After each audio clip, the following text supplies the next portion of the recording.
मिश्रा, बड़ी खबर का रुख करते हैं। राजधानी में इमारतों की ऊंचाई को लेकर ये बड़ी खबर है। जेडीए इमारतों की ऊंचाई स्वीकृति मामले में अब नहीं लेगा गूगल का सहारा। जहां ग्राउंड लेवल पर पता करने के लिए सहारा लिया जाएगा। आपको बता दें कि डिफरेंशियल ग्लोबल पोजीशनिंग सिस्टम यानी कि डीजीपीएस का इसमें सहारा लिया जाएगा।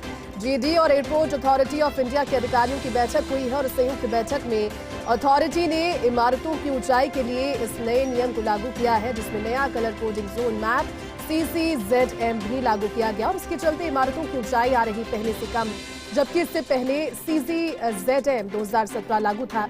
विभिन्न स्थानों पर 10 से 20 मीटर ऊंचाई कम आ रही थी और इसी मामले में बैठक बुलाई गई। अथॉरिटी के अधिकारियों ने इस पर बताया कि जयपुर एयरपोर्ट पर यह नया रडार सिस्टम लागू किया गया।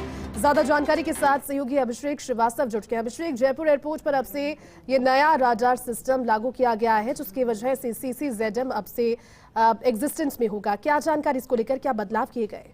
बिल्कुल जयती, जो सांगने एयरपोर्ट से जो फ्लाइट उड़ती है, जो हवाई जहाज उड़ते हैं, उनके फनल जोन में इमारत की अधिक ऊंचाई बाधक नहीं बने, इसके लिए एक एनओसी सिस्टम है। एयरपोर्ट अथॉरिटी ऑफ इंडिया से एनओसी लेनी पड़ती है, तो उसके लिए एयरपोर्ट अथॉरिटी ऑफ इंडिया का CCZM, जिसे कलर कोडिंग जोन मैप कहते हैं, उसके आधार पर जो है इमारतों की ऊंचाई दी जाती है। अब तक वर्ष 2017 का मैप लागू था, उसके तहत ये ऊंचाई की स्वीकृति जेडीए दे रहा था। लेकिन अब जब जो है सांगने एयरपोर्ट जो है अदानी ग्रुप के पास चला गया है, उसके बाद नया रडार सिस्टम लागू किया है। उस नए रडार सिस्टम के लागू करने के कारण जो CCZM है वो नया लागू किया है और इस नए लागू करने के कारण जो अब तक जो ऊंचाई इमारतों की दी जाती थी किसी स्थान पर, तो वहां पर 10 से 20 मीटर का अंतर आ रहा है। तो इसको लेकर जेडीए ने जो है एयरपोर्ट अथॉरिटी ऑफ इंडिया को बुलाया था आज, और आज इनकी बैठक हुई। एयरपोर्ट अथॉरिटी ऑफ इंडिया ने बताया कि ये जो हमने नया CCZM लागू किया है, ये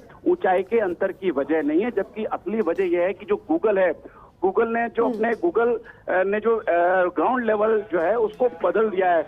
जो दिसंबर में जो ग्राउंड लेवल था और आज अगर हम ग्राउंड लेवल देखें किसी एक स्थान पर, तो उसमें काफी अंतर आया है। तो बेटर यह है कि जेडीए अगर किसी इमारत की ऊंचाई का पे फैसला करना है तो उस पर्टिकुलर स्थान पर DGPS, जिसे डिफरेंशियल ग्लोबल पोजीशनिंग सिस्टम बोलते हैं, उसके आधार पर पहले जो है ग्राउंड लेवल का पता करें, क्योंकि ये सबसे अपग्रेडेड सिस्टम माना जाता है किसी भी जगह का ग्राउंड लेवल पता करने के लिए। तो उस ग्राउंड लेवल को यहाँ से पता करें, इसके बाद उसके आधार पर आप CCZM के तहत स्वीकृति लें, तो इसमें कोई अंतर नहीं आएगा। और यही कारण है कि जो एयरपोर्ट अथॉरिटी ऑफ इंडिया ने जो अपनी टेक्निकल एडवाइस दी है उस पर अब जेडीए फॉलो करेगा। तो अब जो ऊंचाई के लिए गूगल का सहारा नहीं लिया जाएगा, जो ग्राउंड लेवल के लिए जो DGPS है, डिफरेंशियल जो ग्राउंड पोजीशनिंग सिस्टम है, उसके आधार पर उसका जो सर्वे होगा उसके आधार पर ग्राउंड लेवल का पता किया जाएगा। क्योंकि जब ग्राउंड लेवल जो भी गूगल में ज्यादा आ रहा है, तो उसके कारण जब पहले से ही अगर ग्राउंड लेवल ज्यादा आ रहा है तो नेचुरल है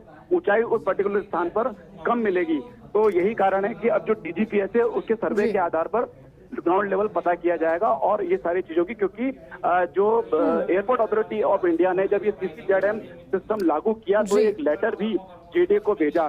जेडीए ने उसके बाद जब नए मैप के आधार पर जो इमारतों की स्वीकृति के मामलों को खंगालना शुरू किया, तो उसमें सामने आया कि 10 से 20 मीटर का ये अंतर आ रहा है, जो कि जो डेवलपर्स है, बिल्डर्स है, उनको परेशान करने वाला है। तो इस लिहाज से ही उन्होंने जो है जेडीए की तरफ से एयरपोर्ट अथॉरिटी ऑफ इंडिया को कॉल किया गया और आज जो जेडीए सचिव हैं नलिनी कटौतिया, उनकी अध्यक्षता में बैठक हुई और उस बैठक में इस पूरे मामले पर विचार किया गया और इस बैठक में ये फैसला किया गया कि अब जो है गूगल की बजाय जो डिफरेंशियल ग्लोबल पोजीशनिंग सिस्टम है DGPS है, उसके सर्वे के आधार पर ग्राउंड लेवल पता किया जाएगा और उसके अनुसार ही जो है इमारतों की ऊंचाई CCZM जो नया है, क्योंकि जो एक नोकास सिस्टम है, no objection certificate application system, उसके तहत CCZM में जो है इमारतों की ऊंचाई को स्वीकृति दी जाती है। तो इसलिए जो वो ग्राउंड लेवल DGPS सर्वे से पता किया जाएगा, तो उसका